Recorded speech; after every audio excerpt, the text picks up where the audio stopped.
I never got to know Leslie Howard privately, that I worked with, my first leading man in Intermezzo. There are many like that. Ingrid Bergman's name is etched into history as a legend.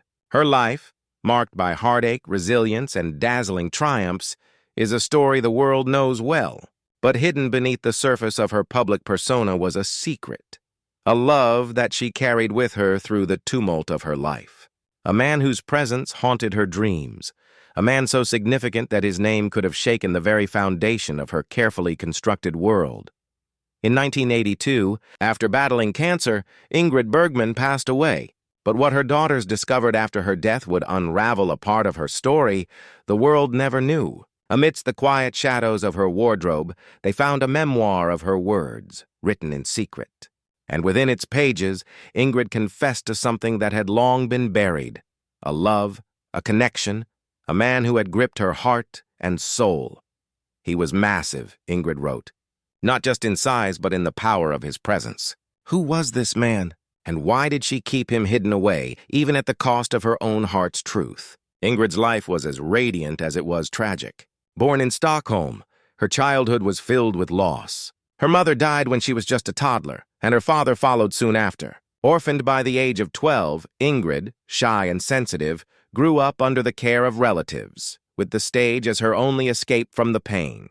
The Royal Dramatic Theatre School in Stockholm became her refuge. It wasn't just a place to hone her craft, it was where her beauty and natural talent would begin to shine.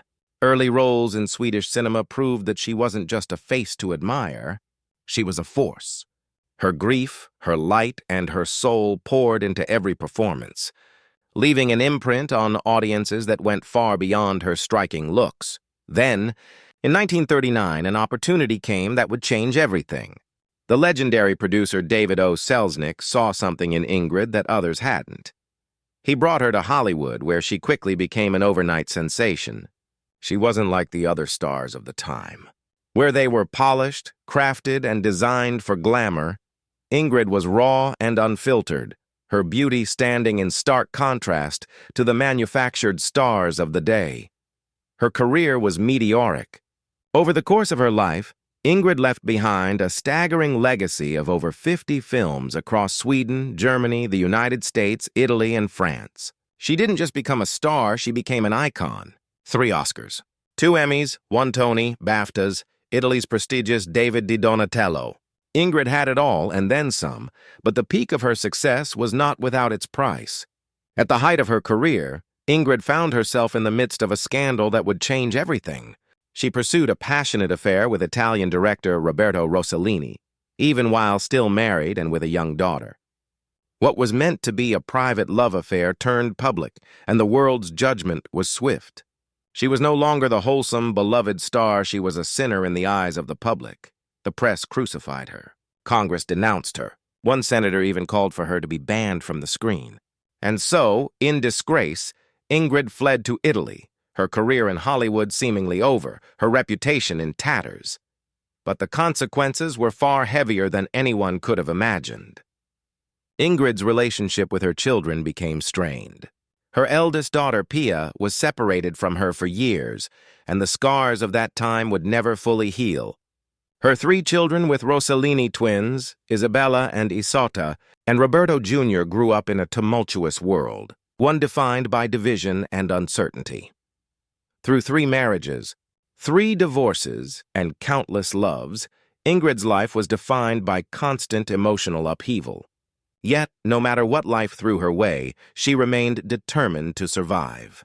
The years were unkind to her body, and in her final years, she found herself battling illness. But even as her health failed, she turned to writing. In her memoirs, Ingrid didn't just recount the triumphs of her career. She painted portraits of the people who had shaped her life, those who had left lasting impressions on her soul. And then on page 99, a name surfaced that took everyone by surprise. Gregory Peck. Gregory Peck was massive. Not just physically, but in every way that mattered. To understand the depth of this unspoken connection, we need to rewind to 1945, when Alfred Hitchcock's Spellbound hit theaters. Ingrid played a psychiatrist, and Gregory Peck portrayed an amnesiac patient. On screen, their love was palpable, almost electric. The chemistry between them was so intense that the audience was convinced it was real. But behind the scenes, things were even more complex. From the moment they met, Ingrid felt an overwhelming presence. Gregory Peck wasn't just a man. He was a force. He was a giant, towering above everyone else, his classic masculine beauty almost too perfect to believe. But it wasn't just his looks that captivated her. It was his presence. When he entered a room, he didn't just walk into it, he filled it. There was a quiet grace about him, an absence of arrogance or showmanship. He spoke with a warmth that seemed to hush everything around him. "It's an honor to meet you, Ingrid," he said, his voice deep and rich. "I've been waiting for this moment for a long time." Ingrid would later confess that in that moment, she was enveloped by an energy unlike anything she'd ever felt before. This wasn't just a crush. It wasn't even just admiration. It was a connection that transcended everything, and so, through her words hidden away for years, Ingrid Bergman left us a story of love that defied time, place, and circumstance. A story of a secret man who would forever remain in the shadows, his legacy intertwined with her own. The world may never know the full extent of what they shared, but through her memoirs, we're given a glimpse of the love that lingered long after the cameras stopped rolling.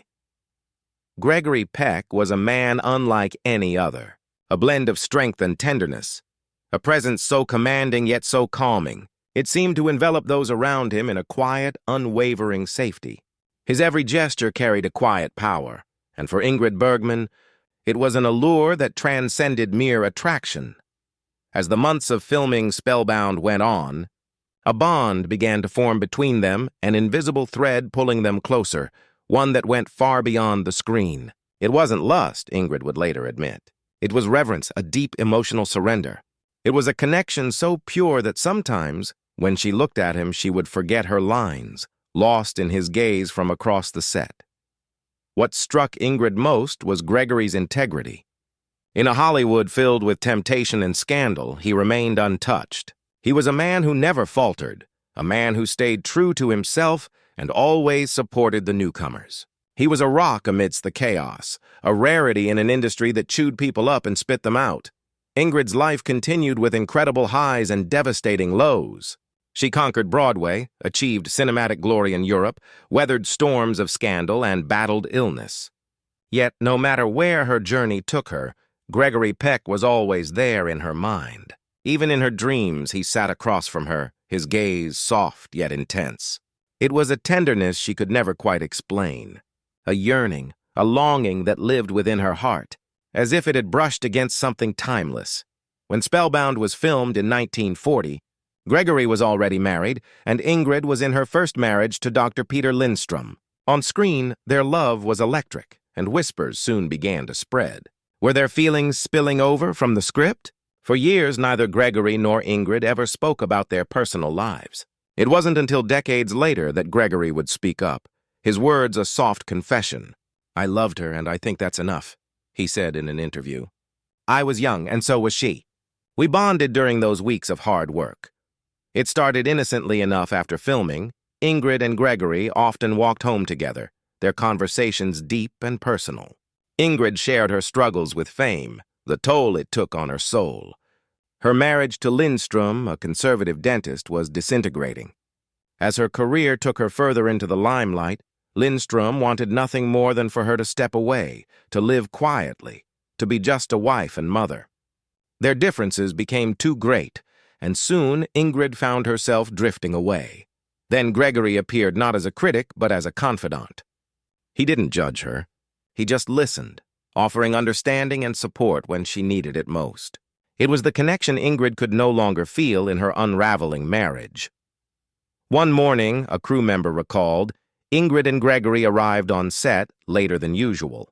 Their hair was tousled, clothes slightly askew, eyes tired yet bright with an unspoken joy. The crew sensed something had shifted between them. Rumors spread like wildfire across the set. Whispers that maybe, just maybe, their on-screen romance had turned into something real. But as their bond deepened, they both knew the fragility of what they shared. They were both married, and Hollywood was ruthless when it came to affairs. One slip-up, one headline, and they would both be torn apart. So, one evening, after filming, they sat down for one last cup of coffee. Ingrid placed her hand gently over Gregory's eyes, tears welling in her own. "We can't let this destroy everything," she whispered. Gregory sat silent for a long time, understanding that the only way to preserve what they had was to let it go, to never let it touch the blinding spotlight of scandal. The next morning they returned to the set, and when the cameras rolled, they performed their scripted love scene with a rawness that no one on set could ignore. But behind the scripted lines there was an ache. When Gregory's gaze fell upon her, Ingrid couldn't hold back her tears. They weren't part of the performance. They were the voice of a heart breaking under the weight of unspoken love. The set fell into a hushed silence, and the director, sensing the truth of the moment, simply nodded. What he had captured was more than just acting. It was the reflection of a love too intense to conceal. Their love affair remained a secret, a whispered chapter in the golden age of Hollywood, quiet, unspoken, and cherished in their hearts. Later, Gregory would call Ingrid the true love of his life, and she carried that secret with her, locked deep inside, until her final breath. But why did she never reveal it? Ingrid never spoke of it, not because it didn't matter, but because she understood the price of such a truth. Hollywood, in its gleaming golden cage, was ruthless. One confession, one poorly timed headline, and a star could become a pariah. Both she and Gregory were married, and their love had bloomed in a moment of vulnerability, two souls finding solace in each other amidst the loneliness of fame. It was real love, but it could never last. Ingrid knew that if she admitted it, their memory would be tarnished forever. The press would shred it to pieces, turning their love into just another scandal. So she chose silence. Silence to protect the purity of what they had. Silence to protect Gregory. Silence to preserve a love that had bloomed in the quietest, most sacred way. And so Ingrid Bergman carried this secret to her grave, not as a lie, but as an act of preservation. She shielded the delicate flame of love from the storm of scandal, leaving behind a memory that would never be tainted by the public's gaze. That secret was hers alone, never projected onto the screen for the world to see. But it wasn't the only story that defined her. Ingrid's life, filled with triumphs and heartache, didn't end with this love. In the early 1970s, as she performed in The Constant Wife in London, another tragedy quietly began to unfold. While commanding the stage with her signature magnetic presence, Ingrid discovered a hard lump beneath her left breast. She didn't hesitate, knowing her battle had just begun. On June 15, 1994, Ingrid Bergman entered a private London clinic to undergo surgery, a quiet operation that would mark the beginning of her long and private battle with breast cancer. It was a secret she kept hidden from the press, and for a time no one knew of the fierce fight she was enduring. But those close to her saw it the unwavering grace, the courage, the fierce devotion to her craft that refused to let illness break her spirit. She continued to work, to transform herself on screen as though nothing could shake her. But the cancer was relentless, and as the years passed, its toll began to show. During the filming of Autumn Sonata, she felt something was wrong again. Without hesitation, she returned to London for yet another surgery. The fight was growing harder. In the final months of her life, Ingrid chose solitude. Her fans and reporters crowded outside her modest apartment in Cheney Gardens, hoping for a glimpse of the woman who had captivated the world. But inside, she was alone with her pain. Cancer had spread, her lungs were failing, and her body was breaking down. Yet, despite the physical toll, Ingrid never let her illness show. She refused to stand at her window, hiding the ravages of the disease from the world, wanting to preserve the image of herself that had been shaped by years of brilliance and grace. Still, even in the face of searing pain, her spirit never wavered. Those who saw her in those days remembered her smile, her charm, her quiet poise. She held on to one belief above all, that art and integrity mattered more than anything else. On August 29, 1982, Ingrid Bergman passed away in her London apartment on her 67th birthday, after 8 long years of quiet resistance. Death came softly but symbolically.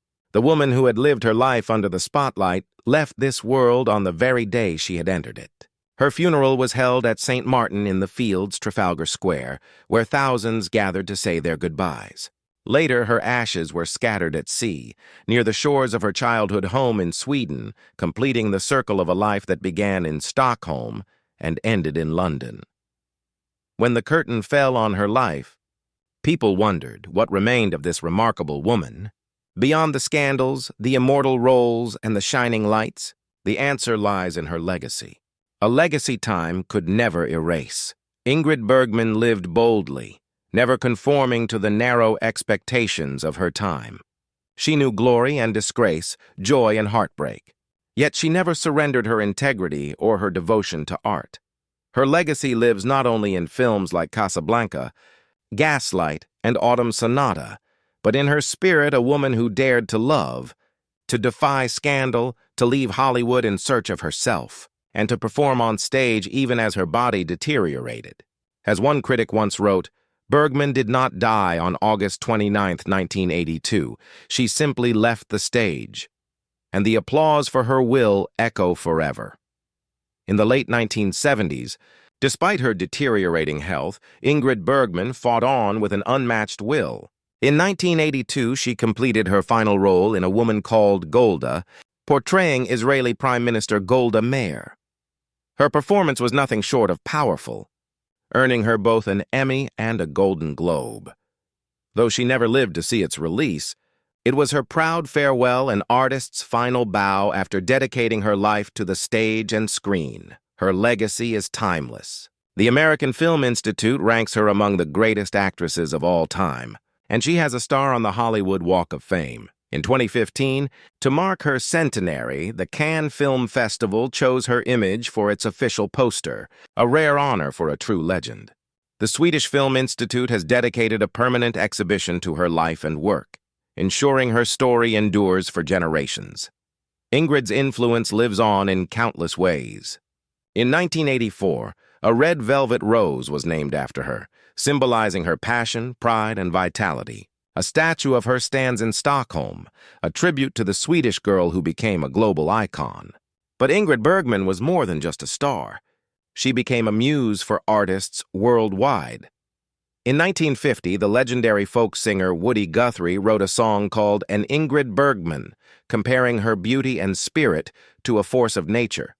He even invited her to make a film on the island of Stromboli, where she had famously worked with Rossellini. Though Guthrie never recorded the song, it was revived in 1998 by Billy Bragg and Wilco, bringing the spirit of Ingrid to a new generation. Her impact transcended cinema. From forgotten poems to revived songs, Ingrid became a cultural icon, immortalized in music, poetry, and art. Even those who never saw her films felt her presence. Her life was like an epic film, filled with brilliance, shocking turns, and profound sorrow. But it's her unwavering boldness, integrity, and passion that made her greatest role in her own life. Ingrid Bergman passed away on her 67th birthday, closing the circle of fate. No longer just a part of Hollywood or Europe, she became a permanent fixture in the history of cinema and humanity's collective memory. Her true legacy is not found in the awards or films, but in her fearless approach to life. She dared to love, to defy scandal, to leave Hollywood in search of truth, and to stand on stage even as cancer ravaged her body. Like the crimson rose named in her honor, Ingrid continues to bloom, proud, eternal, and unforgettable. She is not just the star of one era, but a flame that will burn forever. A reminder that art can transcend illness, scandal, and even death. If this story resonates with you, share your thoughts below. Follow and share this video with those who long to uncover the truth. What you've just heard is only the first veil. Lifted legends carry silent sorrows, unhealed wounds, and battles no one ever sees. Some secrets are buried in time, but even the smallest crack can bring them into the light.